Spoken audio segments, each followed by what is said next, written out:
Hi, my name is Daisy. I'm an artist and I'm going to show you how to draw an airplane taking off. So I'm going to start with the airplane. And the shape is really simple. Just a long, it's almost like a teardrop sort of shape, but just very long. Let's make that nose a little bit more pointed. You can make it a nice rounded nose if you want to make it a little bit more cartoony, but let's try and keep this realistic.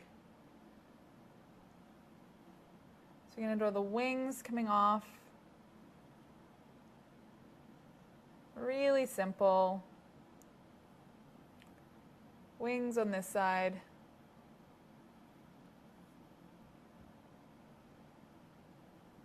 This side will be shorter because we're not seeing it as much.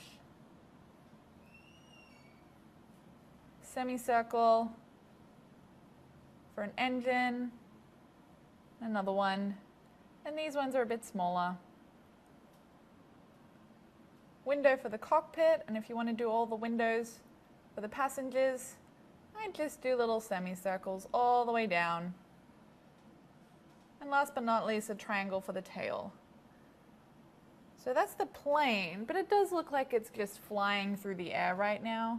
So what we want to do is kind of figure out where it's taking off from and put in all the tarmac underneath. So it looks like it's coming up off the ground, and then we can even fill in the shadow on the ground.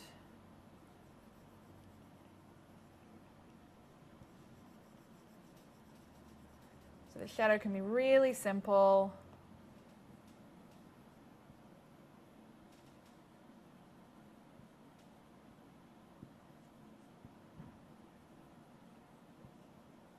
Just the outline.